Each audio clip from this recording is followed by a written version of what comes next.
চট্টগ্রাম বোর্ডের এসএসসি 25 শিক্ষার্থীরা তোমাদেরকে স্বাগতম। আজকে রসায়ন পরীক্ষা তোমাদের শেষ হলো। তো রসায়ন পরীক্ষার এমসিকিউগুলো সমাধান এক নজরে দেখে নাও। দেখো, প্রথম যে কোশ্চেনটা এখানে এসেছে, কোনটি মৌলিক পদার্থ? সেটা হচ্ছে লোহা। মাটির পিএইচ এর মান বৃদ্ধি করতে কোন পদার্থটি ব্যবহার করা? সেটা হচ্ছে ক্যালসিয়াম অক্সাইড। n=4 এবং l=2 এর জন্য কোন উপশক্তি স্তরটি সম্ভব? সেটা হচ্ছে 4D। প্লাস্টিক বোতল তৈরিতে কোন পলিমারটি ব্যবহৃত হয়? পলিপ্রোপিন। এরপর 5 নাম্বার, এই যৌগটিতে সালফারের সুপ্ত যোজনী 2। উদ্দীপকের বি যৌগটির জলীয় বি যৌগটি হচ্ছে আনসার হবে 1 ও 3।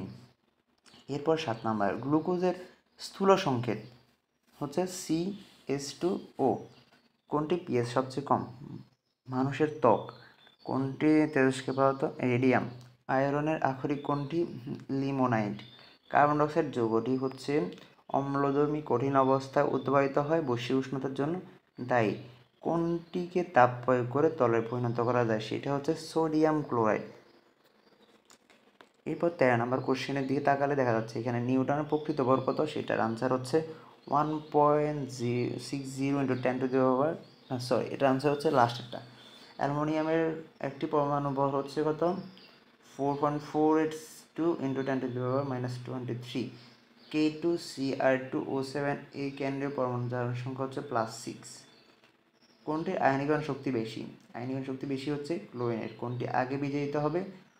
Hydroxide OS ion. তারপর হচ্ছে 0.5 লিটার দ্রবণে 20 গ্রাম সোডিয়াম হাইড্রোক্সাইড দ্রবীভূত থাকলে ওই দ্রবণের ঘনমাত্রা কত হয়? সেটা হচ্ছে 0.1 মোলার। আর কপার সালফেটের বর্ণ কেমন? নীল। স্ববিজারণ পদ্ধতিতে কোনটি নিষ্কাশন করা হয়? মার্কারি দিয়ে। ম্যান্ডোলিফের পর্যায় সারণীর মূল ভিত্তি কি? সেটা হচ্ছে পারমাণবিক ভর। কোনটি মৃদু তড়িৎ বিশেষ পদার্থ? মৃদু তড়িৎ বিশেষ পদার্থ হচ্ছে H2O, আর বাকি যেগুলো আছে এগুলো হচ্ছে তীব্র তড়িৎ বিশেষ। ন্যাপথালিনের সংকেত, ন্যাপথালিনের সংকেত এখানে ঘ হবে আনসার, অর্থাৎ লাস্টেরটা। এর পরবর্তীতে কোনটি অনুমোদিত ফুড প্রিজারভেটিভ? সেটা হচ্ছে acetic acid. SnCl2 + 2FeCl3 2FeCl2 + SnCl4। উদ্দীপকে বিক্রিয়ায় F3+ বিজয়িত, Cl হচ্ছে দর্শক আয়ন, Sn2+ হচ্ছে জারিত হয়েছে। তো আশা করি চট্টগ্রাম বোর্ডের শিক্ষার্থীরা তো তোমাদের পরীক্ষা খুব ভালো হয়েছে, আর তোমাদের জন্য শুভকামনা জানাচ্ছি আগামী পরীক্ষাগুলো যাতে ভালো হয়।